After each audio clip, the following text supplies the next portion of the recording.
Hey everyone. So this video is the installation video for the 1 Series and 2nd Gen 2025R hydraulic performance kit, and we're going to put the stage 3 kit on this tractor. Now if you followed along, you're probably already familiar with this tractor. It's a 2018 1025R, and right now it's completely stock. Our first upgrade is going to be the hydraulic performance kit, and again we're going with stage 3. I've got another video on this channel that talks about why you should do stage 3. I think it's called Tips and Tricks, but the short answer to why do stage 3 is because it's the best. And it, of course, is the most expensive, but here's what I tell people, and I've got people calling me weekly they don't call me weekly on this because pretty much everybody gets a stage 3 now. But everybody who does call me that had gotten the stage 1 or the stage 2, they usually call me back and say, hey, I want to upgrade to the stage 3, and man, I should have done this the first time. Now, a lot of times, especially if you call and ask about the stage 1 or you buy the stage 1, I will reach out, and it sounds like a complete upsell, and maybe it is. Maybe you could just argue that it is, but the intent of it is not to make you spend more money. It's really to make you avoid having to do it later, because stage 1 is great, so is stage 2.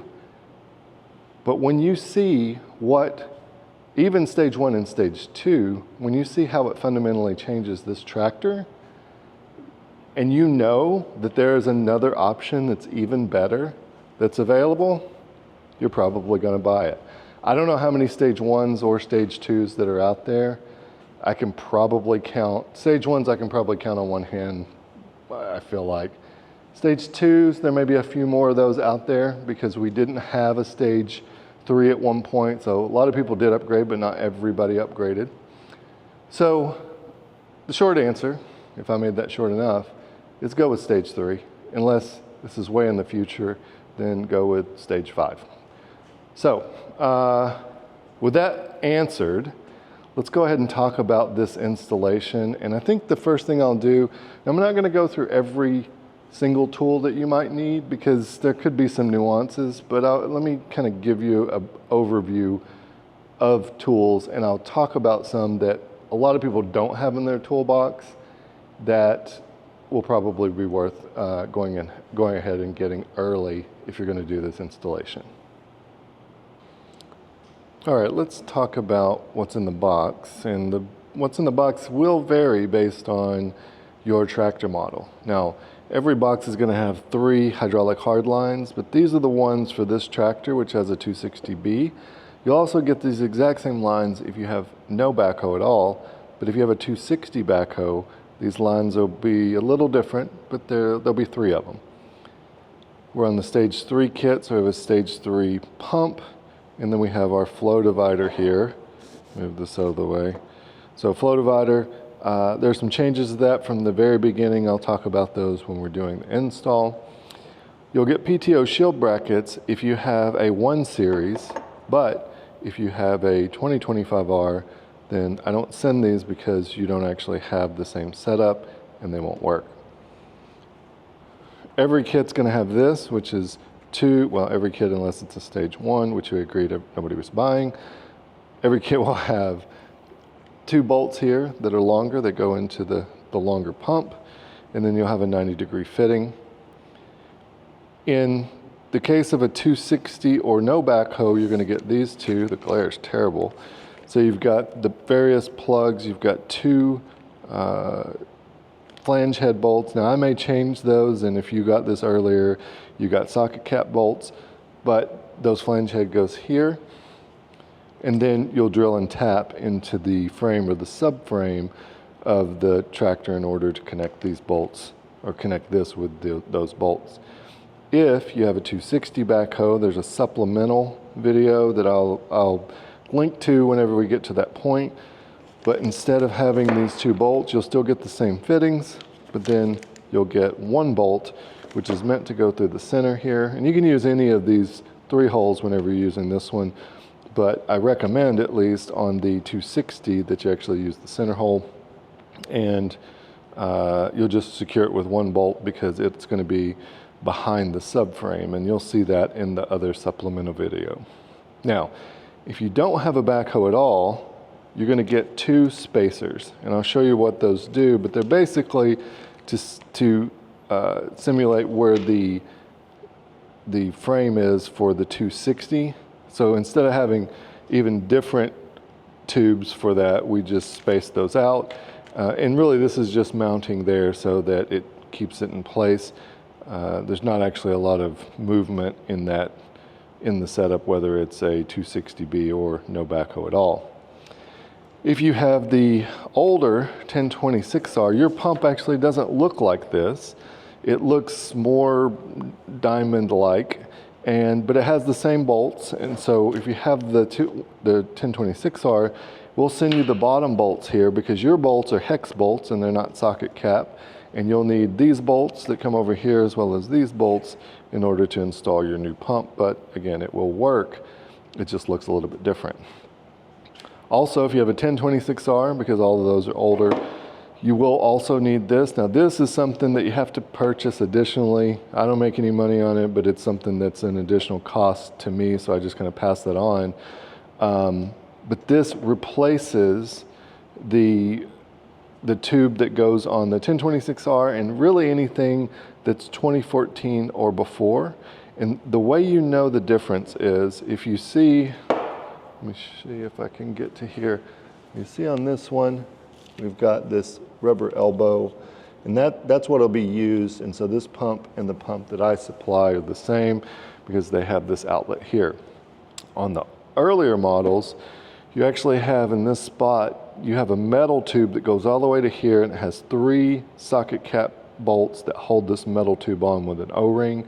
If you have that, and the telltale sign is if your tube comes in and bolts in and it's all metal, then you are going to need to get the conversion kit, and the conversion kit will change it so that you actually have a rubber elbow just like the older or the newer or later models, I should say. So those are the components that can be in the box, and depending on what exactly you get, you'll have some variation of this. We generally, with the exception of these spacers, because when we pre-package things, that is the only extra piece that you might have. In the future, I guess we could have these extra, but for the most part, this is the only extra piece you have. Otherwise, you should generally use everything that's in the box because I don't like having a bunch of extra parts. One, they have some cost to them, but they're also confusing if you don't know exactly what they go to. But these spacers, if we don't know what backhoe you have or if we've pre-packaged, we're going to go ahead and put these in here. And these are the thing you use if you don't have a backhoe. If you do have a backhoe, you can just set those to the side. All right, I'm going to talk about a few of the tools you need. I'm not going to go through an exhaustive list because there could be things on your tractor that's going to require you to have some things that I'm not going to mention here. There's a lot of different variations of these tractors, so sometimes you may use some of these tools and not the others, so I'm not going to go that deep into it. That said, here are the things I would say that not everybody has in their toolbox, and these here are kind of nice to haves. But these wrenches will be the ones that I would say not everybody's going to have in their toolbox. And one that I don't have on here that you use with the 260 is a 24mm socket. So these wrenches are, man, so shiny, 13/16, 7/8, and 15/16. Those are the biggest wrenches that you need. And most people who have just kind of a standard mechanics tool set or a few different ratchet sets or wrenches, they may not have things this big because a lot of those stop at 11/16 or 3/4. So you do want to make sure you have at least these in around. Now you can get away with a good adjustable wrench and it will be just fine. Like literally you could do almost the whole job with this. But for the bigger pieces, if you want to use an adjustable wrench, feel free to do that. That's kind of an option. I like to keep an adjustable wrench around because a lot of times you might only have one 15/16, and there may be another. I don't think it's the case in this install. Can't remember exactly. But if you have a need for two 15/16, this can be your second one if you need to hold something in place. You will need a good set of, I call these channel locks colloquially, but I'm a fan of the Irwin version of these, or Irwin tools in general. They're pretty good and pretty inexpensive, but I like how these work. But you're going to need these to take off clamps and different things. And if you've got a good set of these, it can also kind of substitute as your second large wrench if necessary. Now, having something like this, 3/8 impact that has the 3/8 ratchet or the square bit on it is very good to have, makes things faster, but it's not required. Having something like this, so you'll need a set of hex bits. You'll need like a 6mm, a 3mm, and you'll also need like a 1/4 and a 3/8, I think, for the plugs that go in the valve. So you kind of need a metric and a SAE set. But if you have these, this is a little bit nicer. And this here is for a trick that will save you some time, and I'll show you how to use that. But this is actually a cut-off 1-inch socket. Well, this is a 26mm, but that's 0.4 or 0.6 millimeters bigger than 1 inch. And this will suffice, or a 1 inch will suffice for the trick that I'll show you as we get into this. So, like I said, having a general mechanics tool set that has the smaller sockets and wrenches, and then these pieces, that'll get you through. You're also going to need a floor jack to get the tractor up off the floor, because you do have to take the left tire or tires off, depending on how your tractor's set up. So you'll also need either the wrench, I think it's a 19 or 20 millimeter for the lug nuts on this, and having a 1/2 inch impact for that's nice to have, but not required. All right, we're going to go ahead and get started here. And as you can see, I've already taken the PTO Shield off. And this tractor had a backhoe on it, so it does not have the 3-point hitch on it currently. You don't have to take the 3-point hitch off. It's very easy to take off, and it makes it easier to do, but you can definitely leave it on. So that's kind of up to you. And while we could kind of go ahead and get started, the next thing I typically do is I want to get all of the things off. So you're going to need the seat off, you're going to need the tire off, and you're going to need some of these pieces underneath here that are covering things. You're going to take them off. So to get started, I will do the seat, and here's what I take off. You can do it a couple of different ways, but this is a 6mm on both of those. I take those 2 hex key bolts out, and then I flip this up. Now you'll have your safety switch here to undo. And then, now when you take those front ones out, you want to slide the seat all the way back. So take those out first, and then once they're out, go ahead and slide the seat forward. Can I do this one-handed? Oh, probably can't.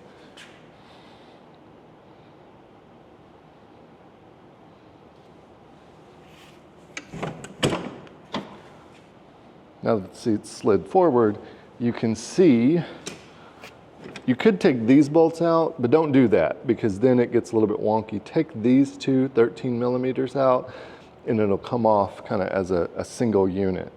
And the person who owns this, as you can tell, there's no seat belt on here. He doesn't use the seat belt, and he's already taken his ROPS off, so he's already got his strategy for when this thing goes over, if it goes over, but he's already insured himself so that it doesn't go over. And since those are off, what I'll tell you is when I take the seat off, I grab it by the seat belt things that usually stick up here and here. This one will be a little bit different. Don't grab it by the seat, because the thing will flop around and it probably will bite you. But if you can grab it by this, or kind of from the bottom, then you're going to have a better time getting it off. And I basically go between the ROPS here, grab it, and pull it straight out through the back here.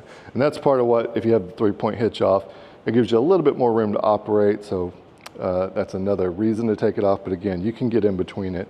It'll be fine if you leave it on. All right, I already ran into my first hiccup because I haven't done this in a minute.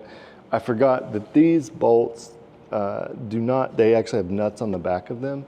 So what you want to start with is not the seat. You have to start with this, where we take off this. This is a 3mm hex. There's 2 Phillips screws here in the bottom here. And then we need to take off these. This is 13mm, so this one on this side and that one on that side. And then there's a 10mm here and another 10mm here. This one has a nut on the back of it. This one has a keeper. Well, this has the power beyond, but even if it didn't have the power beyond, the other tube that goes through here has a keeper on it, I believe. So this one does have a nut though. So 2 10mm, the 13 and the 13, and there's a little spacer under there to keep this from you tighten it down and breaking it. Actually, I'll loosen this up. Can I get it off here? I'll show the spacer to you that way. There you go.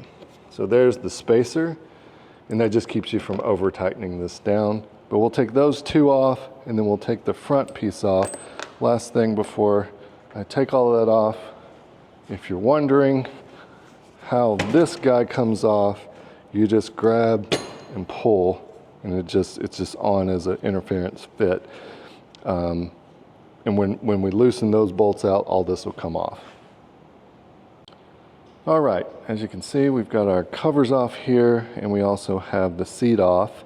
Now, one thing I didn't mention that's not required but kind of nice to do is before you take any of the plumbing loose, go ahead and pull your 3-point hitch up, and if you're on a 1023, go ahead and start it and pull it up so that it is at the top. The reason for that is whenever we're down here in the side, this is the closest, when it's all the way up, it's the closest that it'll get to one of the tubes that we install. So by having it up already, it's just holding it in place for us. If you didn't put it up, no problem. You just have to manually hold it up because you can actually lift it up. There's no down pressure on it, but you'll have to manually hold it up, make sure you have your clearances available. That's really the only reason to have it up. And if you forgot to do that or whatever, no problem. All right, so now that we have all of this off, and one other call out is this, you can take this knob off if you like, but it's not really required. Just take your cover here and just kind of get it a little bit out of the way. And that way you can work around it. You might need to work in here depending on which one of the quote unquote shortcuts you end up using. But other than that, it doesn't need to come completely off. All right. So I like to take the seat off first because I have not yet put it on the jack. Now I'm going to jack it up and take these wheels off on this side.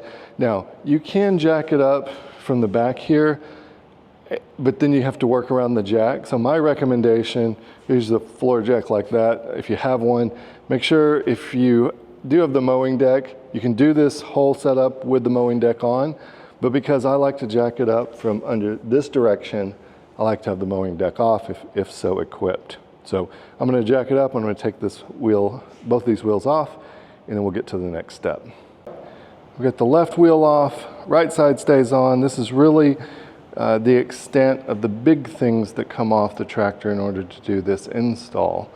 And so the next thing we want to remove is actually here, which is this is the main feed line for the stock setup. It comes out of the pump, pressurized oil, and into the PTO manifold. So we're going to take this off next.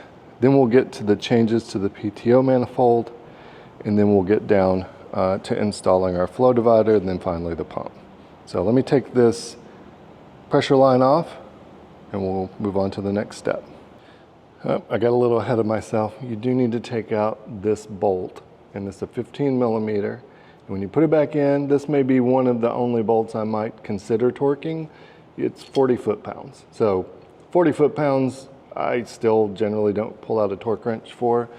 If I know what that spec is, I only do that when it's asking for serious foot-pounds. But that said, you got to pull that out because the head, like here, it's on this end, it will not go through this tiny space unless, if I can do this one-handed, unless you have that bolt out. Oh, gotta align it manually here, there we go. Once you do that, you can pull this out, and as soon as you pull it out, you can go ahead and put this bolt back in because we don't come back across here. We're done with this area. We'll start working in this area here. All right, now, while you can do a few different things as far as the order of operations, the next thing I want to show you, and the next thing I recommend that you do, is make the adjustments to the stock PTO manifold. Now, this is called a PTO manifold. I actually don't know why it's called a PTO manifold, but really what it is a flow divider that splits the fluid 50-50 into the implements that go this way and the steering that goes this way, but it also provides charge pressure for the PTO clutch that's inside the transmission. So if you push that button up there, what happens is this thing below that fitting is called the PTO switch. It will open up some orifices that are directly connected here, and it will provide charge pressure to the PTO manifold or PTO clutch. It will start working. So this isn't, even though it has electrically actuated, it's not a lever, it actually is hydraulically actuated. Actually is hydraulically I should pick a different word there. That said, maybe that's why they call it a PTO manifold. It is a manifold and there's some PTO things, but I would have called it a flow divider, I think. But anyhow, the next thing we're going to do has a couple of options. And the one I'm going to do involves the special tool that you will have to make. I don't send this tool because I don't know that I can even have this manufactured very easily. But that said, this is a 1-inch socket. Well, this is actually a 26mm socket I got from AutoZone. I think it's 26. Yeah, there it is. And what I did is I cut it down to where it's only 1 inch tall. And the reason I did that, now, depending on the socket that you get, you have to make sure that you have enough bite left if you took everything but 1 inch from it. Because if I made this 3/4 of an inch as an example, which I would like to do, but this one only has so much bite inside of here. But now that I've cut this down to 1 inch, I can now take it and put it on top of this valve that's actually in the PTO manifold. And what I'm going to do is I'm going to take a hammer and I'm going to just tap it in here because the paint that they use to paint this, and it's after the fact, it's super thick. So I know, because I've used this before, that this will work. You have to use a standard socket. You cannot use a impact socket because the impact walls are too thick. So I'm going to grab my hammer and I'm going to just tap it down on here. I got it on there right? Oh no, hang on. But the reason you have to make this for 1 inch is, see how this is in the way? A standard socket will be too high and then you can't go over, right? So that's why I have to cut it down. And if you don't want to cut this down, another shortcut is, so if you just want to use your regular 1 inch socket, your favorite socket, your grandpa left you and you don't want to cut it down and you don't want to buy one, what you can do is you can take this bolt, these 2 bolts loose, and I think these 2 bolts loose, and you'll be able to slide this over, and all you really need to slide it over is about 1/4 to 3/8 of an inch. You can put your standard socket in here, and then you can actually remove that valve. The valve is skinnier on the bottom, so we can pull it out, and then we're going to put a plug back in its place so we don't have to worry about getting anything on it. And plus the plug that we have has a hex key, which is in the center, and so you can get that off at any time even without any special tools once you already put HydrosPlus on. The other thing that we're going to do to this is we're going to loosen this jam nut and we're going to point this back to this back that way because everything's going to come in from that side. And then we're going to take this loose and we're going to leave it loose for the moment. We're going to take this fitting out and we're going to install the plug that comes with the kit here. So we have a plug here, a plug here. We will have taken this valve out and we're just moving this over to point to that direction. Really, we just need this to be loose so that whenever we're working on the side of the tractor, we can align things more easily. I do want to show you this. So I did what I said. I hammered this down so that it goes into the groove and make sure it makes good contact, and I've loosened it. Now you're not going to be able to loosen the threads completely, otherwise your socket's going to get stuck. But generally speaking, if you can just break that loose, then you can pull your socket off. And this should come out with just your fingers. If it doesn't, then use your 1 inch, which I didn't say you needed a 1 inch, but that's why this is there is some variation to this. If you couldn't turn this with your fingers, use a 1-inch or your adjustable wrench to turn it like from the side or from up here. You'll get it out pretty easily. This is an O-ring fitting, so the threads are not going to be hard for you to turn. You should be able to do it with your fingers in most cases. All right, so I loosened this bolt, which is a 15/16. I moved this over, I removed that, put the plug in, and I also removed the fitting here and put the plug in there. Now, what I didn't mention yet, and I went ahead and did this, is I also installed this 90-degree fitting that comes in the kit. Now, I didn't tighten it down. I want to be able to move it, so when I align everything, it's going to be there. You can install it from down there, but I thought I'd go ahead and put it on up here. This is a 13/16. On the fitting that's in here, it's actually a 3/4. With this being the 13/16, you probably have to hold it. And then now we installed these with a 3/8 hex key, and the one on the front's a 1/4 hex key. So now we're on to the flow divider. Okay, I spoke a little too soon on the order of operations here. I'm actually going to take the pump off first. And in order to do that, we'll take these 2 bolts out, and there's 2 in the bottom, and these are 6mm hex. We'll take the clamp off with some pliers, we'll move it over to the side, and we'll go ahead and pull this pump off and put our new one on. We want to do that because I want to put the pressure line from the pump on so that we can make sure that when we put our flow divider on, the location we mount it does not have any interference at all. So we got the old pump off, and there's a coupler in here. Now this may come out on your pump, or it may be in here, and you can just leave it in there if it stays in there. But obviously if it comes off on your pump, you want to make sure that you put it on, because if you put even though you have a spline shaft here, if you put it in there without that coupler, then you will have no hydraulics when you get everything going. One other call out I'll point out here is this. The condition of this gasket in every case that I've installed these has been perfect. And I don't send a gasket for this, it's just a paper gasket. If for some reason you tear yours, or it sticks to the pump, or whatever issue happens, this is a low pressure area, so my recommendation is just to use some gasket sealer. I would not buy this gasket from John Deere even. They're available for you to buy if you'd like, but it's really not required. In most cases in their repair manual anyhow, they use form in place gasket. This comes from Yanmar or whoever does the rock shaft assembly. It may not be Yanmar, but it's all one piece when it comes in and it's already assembled. But again, they do sell that if that's something that you want, or if you want to have it on hand just in case, you can buy that.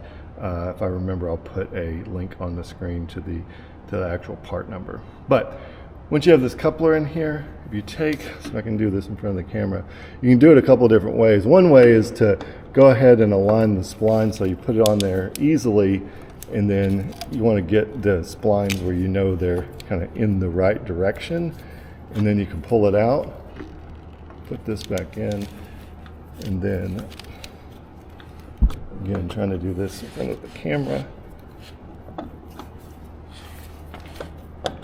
Yeah, put your splines on, and then go ahead and push it in.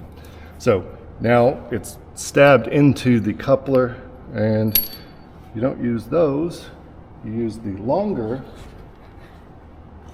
bolts that are here. Because if you use the originals, you go here, they'll go all the way in, they won't even touch.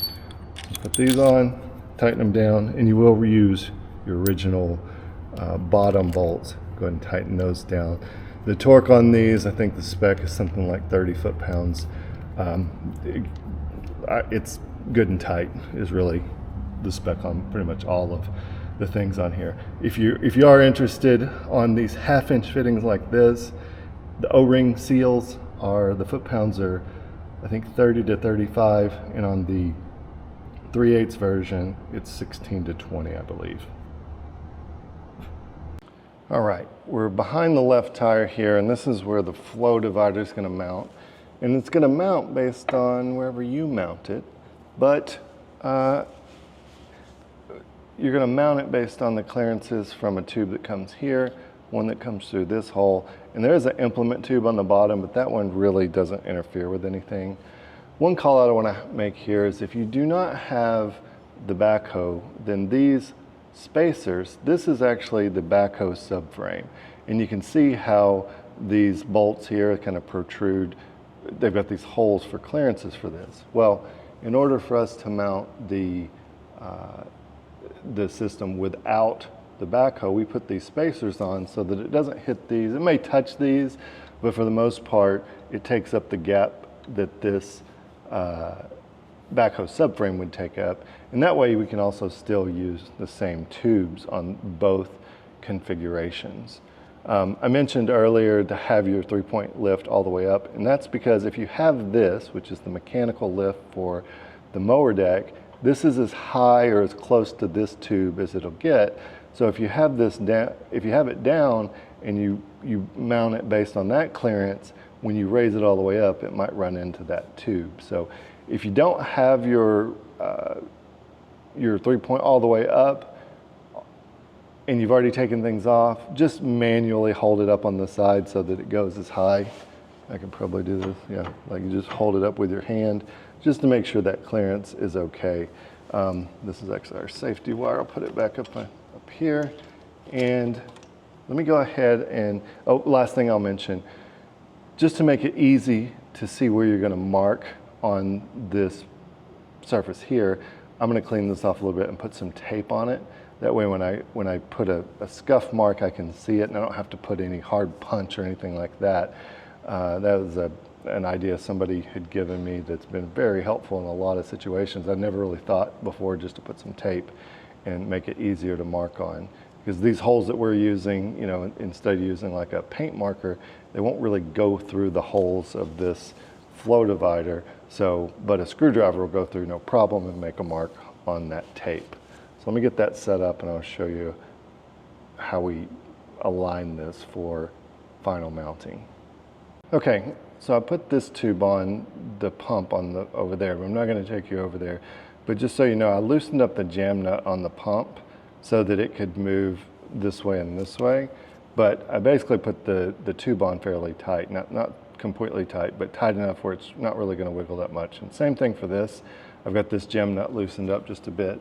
And what I'm looking for here is to put this, and it really doesn't matter because you could even just leave it like this and it would probably be fine for quite some time. But I'm just trying to make it, you know, generally level with this. And I'm putting the flow divider such that this, since it's all the way up, is not going to run into here. And the other thing I'm looking for is whether or not this tube is going to impact this bolt right here. So I want it up in such a way and forward in such a way that it's not going to hit that. This isn't going to hit here. And you can look here, I have plenty of clearance between the ROPS bar and this tube. So for me, and you can see I've got my tape back there. I didn't tighten this one up because I'm going to have to take these off anyhow. But this right here looks good for me. And what I'll do is I'm just going to take a screwdriver. Let me take this pointy one. And I'm going to do the center of this roughly, and then right here as well. So I can get an idea. And I can take this off.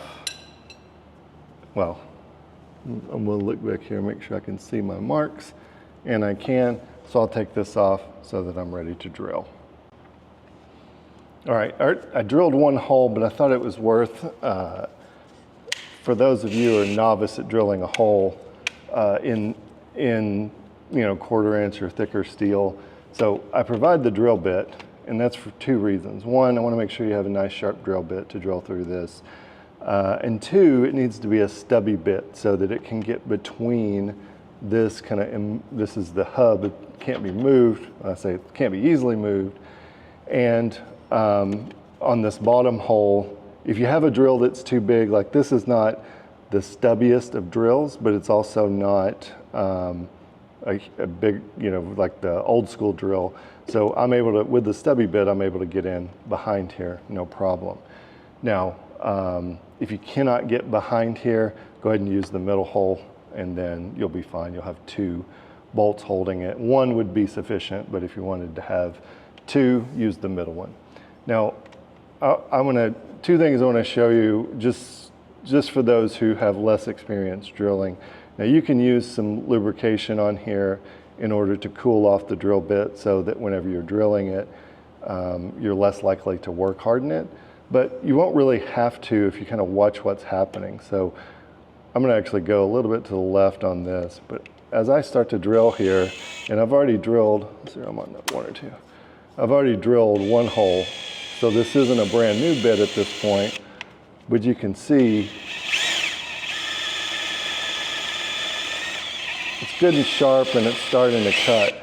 When you're drilling a hole with any drill bit, what you want to make sure that's happening is that chips are falling out. So generally, the bigger the drill bit, the slower you want to go. But the key point is, are chips coming out?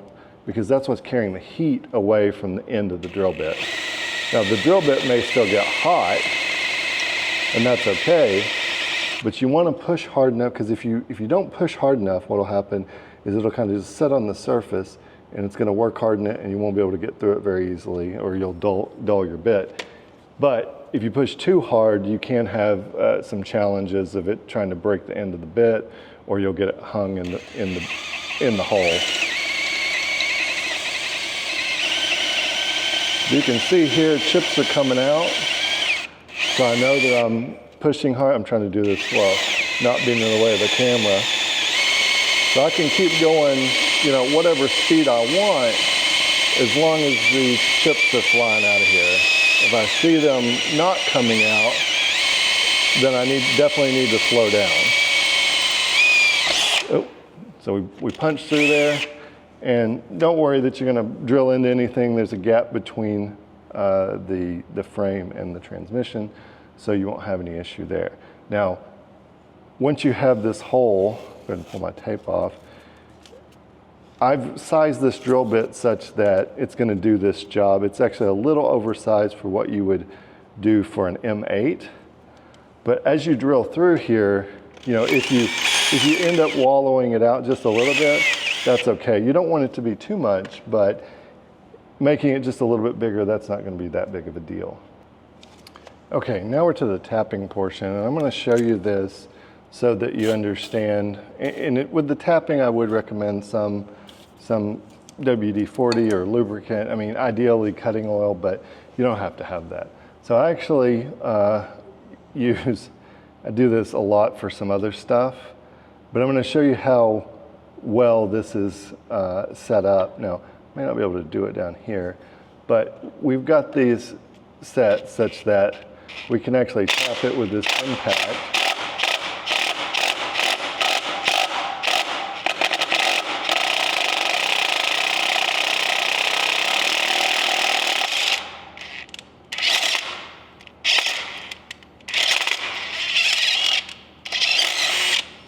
Now, I learned this probably bad habit from a YouTube channel called Jamie is Online, I think, and his dad's been a machinist for many years, and of course, he and I do as well if I were to break this tap, I have the things to get this out. Let me just do it, and just to show you how easy it is if you don't use an impact. And again, I'm not necessarily recommending it. Use at your own risk, but it's definitely the fastest way to tap your hole. I'll do the bottom one here, this isn't even the best method because it's actually going to make you more likely to be kind of off-centered, and if you're off-center with a tap, that's really when things start to break. But I'm going to show you what I did on these holes that's different than kind of the standard approach is if you were to buy these in a set, this is an M8 by 1.25, you would buy a drill bit that is, the general rule of thumb for whatever reason is whatever the thread depth or thread pitch is how much less that the size of the drill bit. So an M8 means it's 8 millimeters. And then a 1.25 thread pitch means you need a 6.75 drill bit. And that's, if you go buy a set, that's exactly what will be in the set. But I did some testing and talked to some machinists, And what I ended up using is a 9/64th. I think it's 9/64th. It might be 9/32nd, but it works out to be like a 7.15 or 7.2 diameter versus the 6.75. And of course, what that means is you're going to have less thread depth, but for what we're trying to do here, we're not trying to structurally connect something here. We're just trying to keep this thing in place. So in order to keep it in place, this is well more than enough threads in order to do that. And you're probably not going to break a tap. I'm not saying you won't. And if you do, I'm sorry, because it's going to be a pain to get out. But for the most part, I think since I've switched over to this, I'm not sure I've had anybody, I'm going to cheat, that has broken a tap, that they didn't know why, that there wasn't some kind of goofy situation where they were like, I had the tap in there and I did something and I hit it and it broke off inside the hole. Other than that, and you can clean these up if you like, but that's really not necessary either. I'll use this because it's within arm's reach. Now this is an M8 by 1.25. This is the old bolt that went into the pump. As you can see, that works out just fine. If you want a torque spec on these, 20 to 25 foot-pounds is plenty in order to hold this in place. So what I'm going to do next, I'm going to mount up the flow divider. I'm going to put my hoses on or my hard lines on, and we'll be just about ready to do our final check and start it up and prime the pump. Okay, I've got everything buttoned up, and the way I do it, and there's no wrong way to do it, the way I do it is I go ahead and bolt this down, and I've already drilled the holes, and there is some flexibility, so if I loosen these up, I can move them just a bit. And maybe you leave them just a little bit loose, but once it's bolted down, you can bring these tubes, because you've already measured it, you can bring these tubes to it.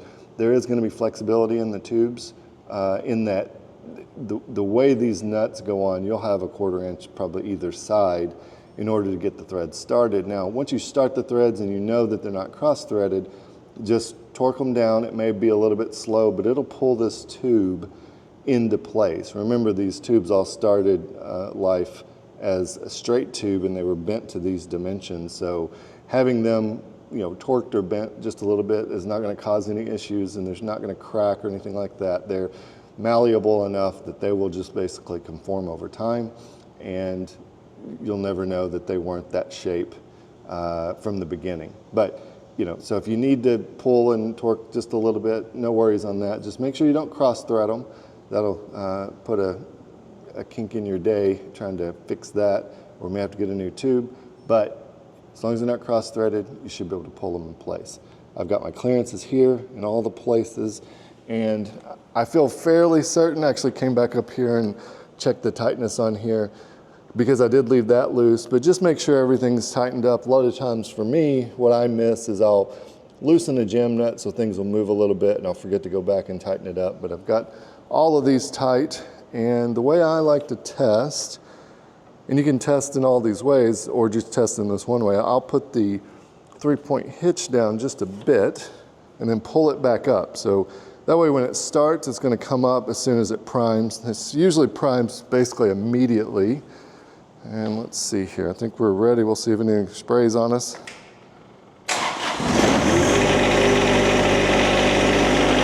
the steering. Feels normal. Loader.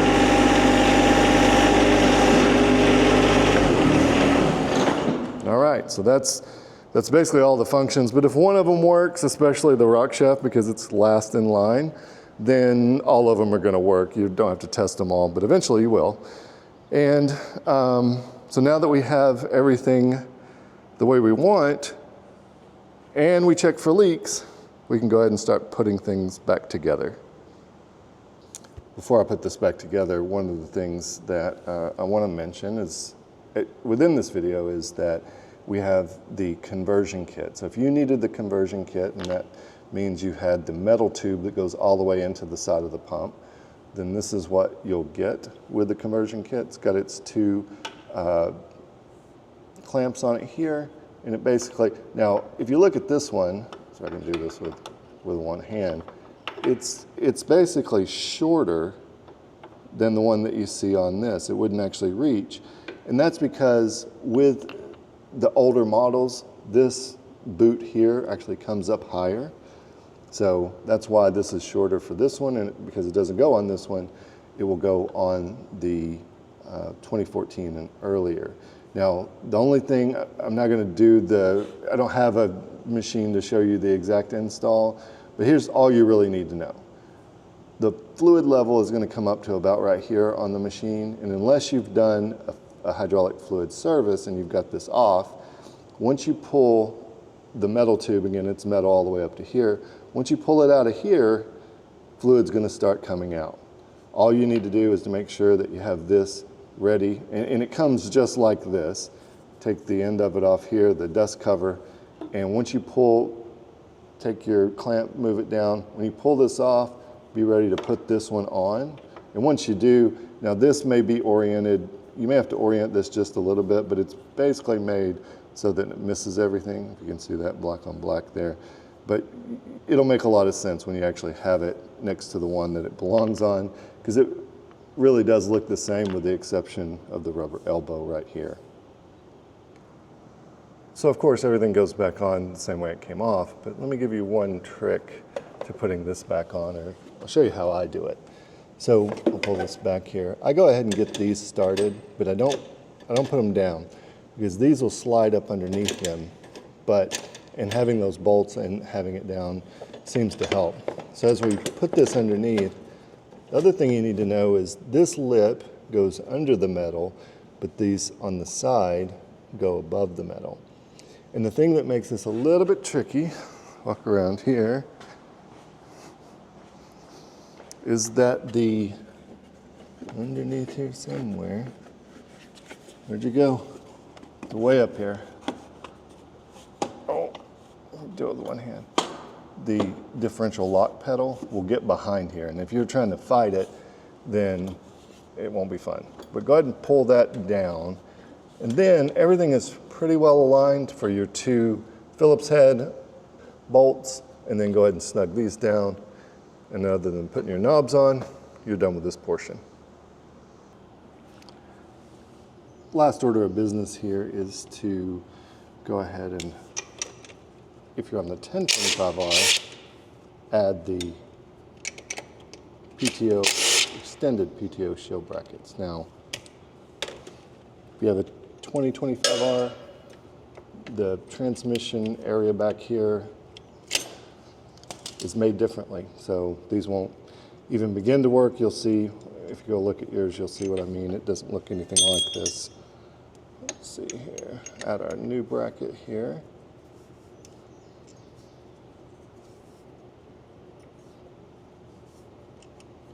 We'll do the same thing on the other side. We'll use a zip tie to, a zip tie to hold these wires in place. Probably wouldn't necessarily have to do that, and if it were my tractor, I probably wouldn't do that, but this isn't my tractor, so I'm gonna go ahead and put it back the way I found it. Goodness gracious. And so I'm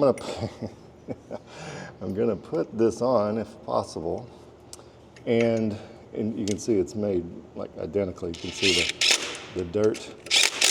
We can put this here, and I'll do both of these, and then basically what happens is this comes in. Well, let me go ahead and do it now. I'll show you what the final product looks like. And there you have it. So put this on just the same way it came off. There is some adjustability here, so as you're putting these on, you might not tighten them all the way down until you get everything in place here, and then you can make your final adjustments. Now that we've got that on, I don't remember if I mentioned this, but the flow divider does have some adjustability, and you can do that without taking the tire off. So I'm going to show that in just a bit, but before I do, I'm going to go test it, because that's the fun part. Now, most people now do not make any adjustments. We adjust them from the factory, And so there's no need to actually change it in most cases. There could be a case, and if there is a case, I'll show you the procedure on how to do that, or if you just have some different needs than most people, because you can squeeze probably another ½ gallon per minute without really affecting the steering, and put that to the implements. But there may be when you do that, there may be situations which it does affect the steering, but only in those small situations, and that may be just fine with you. So let's go test this thing and see how different it works. All right, moment of truth.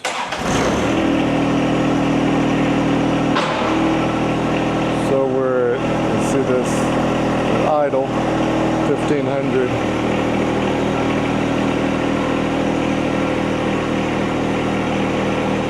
Nice and smooth.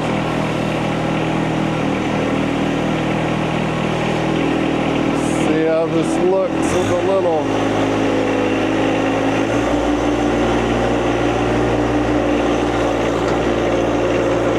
Now this is going to be even faster than mine because we have not upgraded the cylinders yet.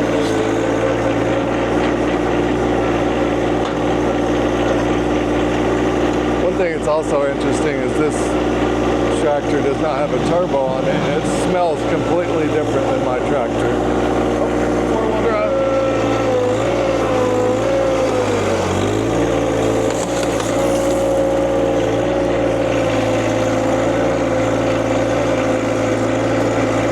Spread some rocks out here.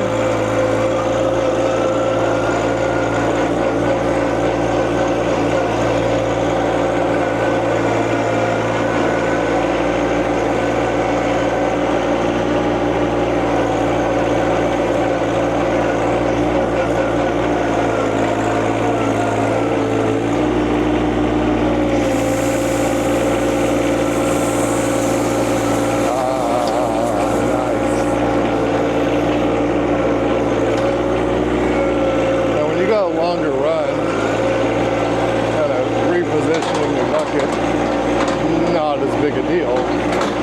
It's just more fun when you have all the flow that you want.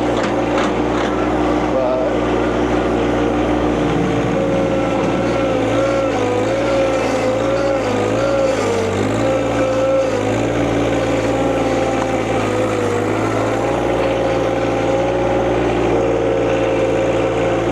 one thing that I'm just now noticing, I was like, this thing kind of feels light on the back end. It didn't feel like that the other day when I was running it.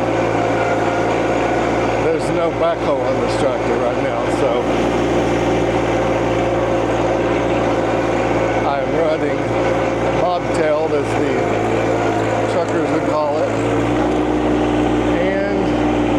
But with the duals, and this does have weighted tires, it's actually okay for this material.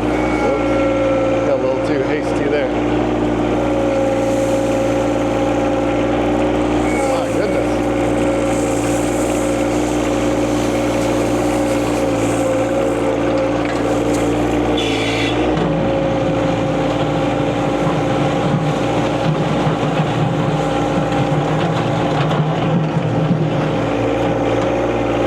All right, it's hot out here, so that's probably all I'm going to do. But I'll just show it to you one last time. I mean, this is as simple as it is. Whoops.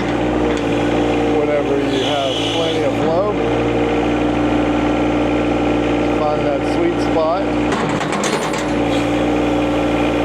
Also, if you want to do with the John Deere, you have fast dumping.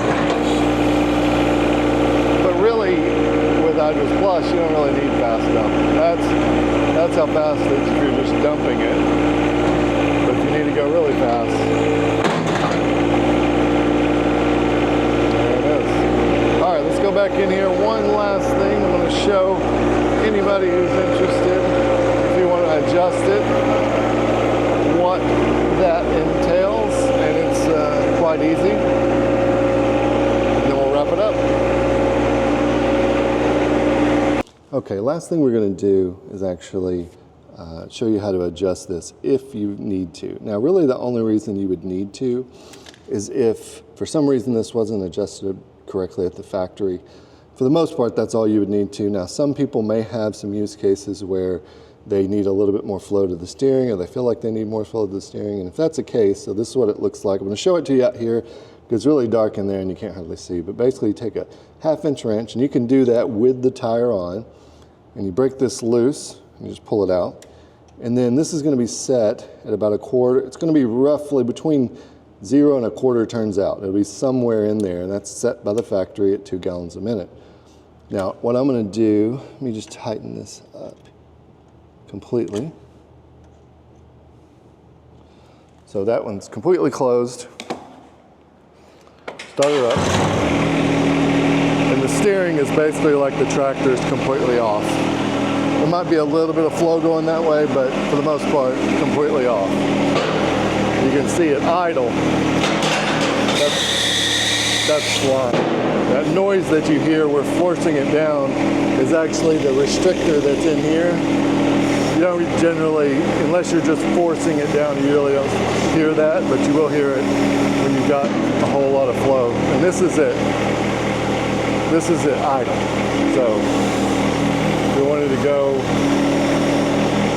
a little more throttle,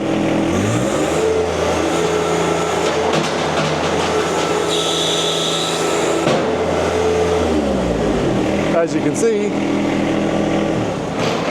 more than enough flow. And of course, that's what I've been trying to show in some of my recent videos is, and that's why you can see my hand, you no longer, when you have plenty of flow, you no longer pull it all the way back. You just pull it back a bit. And the rest of that flow that would, that's making it go super fast right now is actually used to do your dumping and your curling. So we've got turned completely off. And really, if that were to happen, what I recommend is you actually, let me show you here, is that you think you need a little bit more, turn it in increments like this, literally. That's all it takes. And I'll link to the video that shows what the internals of this looks like, and you can get an idea of it. Now, here's something I want to make sure that you don't do if you are making adjustments to this. Don't go really much more maybe than an 3/8 out. So this is 0, this would be, moved on me, 1/4, 3/8. If you go more than that, what happens is that enough flow could start going through the steering, and once it gets into the steering, this is the low pressure side, so there's pressure up to the steering orbital control valve, and then it's low pressure going through the hydraulic cooler and back to the tank. But before it gets back to the tank, it also goes through the oil filter.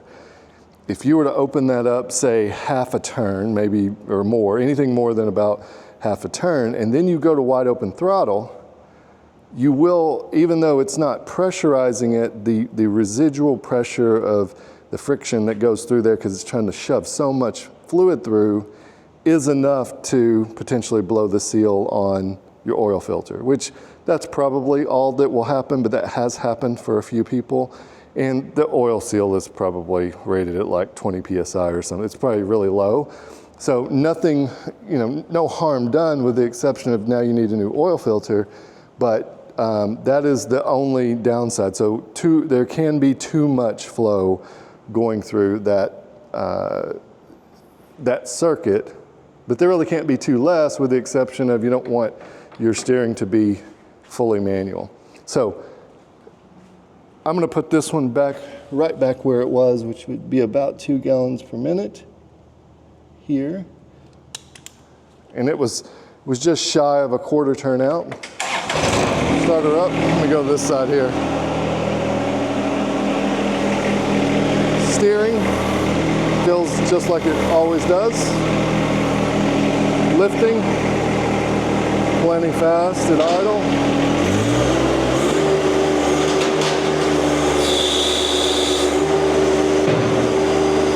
To do 2 functions. Doing 2 functions at once, standing to the right of the tractor, is actually really hard to do. There we go. But I kind of could do it. Done it enough. All right. Well, that's it for the install of the HydrosPlus Performance Kit. Remember, if you've watched this far and you don't have one yet, Stage 3 is the way to go for today. If there's a Stage 4 or 5, I'll probably recommend that one. But for now, definitely Stage 3 is recommended because that's where everybody ends up. If you have questions about any very specific, how do you do something, how do you get something off exactly, like the front cap here or something like that, there is a video, I'll reference it here, that is a full real-time install. But that does show everything, but the pump and some of the other things are separate videos. So if you search the HydrosPlus channel, be sure to subscribe. You'll find all the information you need to put this on and to answer your questions. In the meantime, if you have questions, comments, you can leave them below, give me a call. Be happy to answer them for you. And thanks for watching.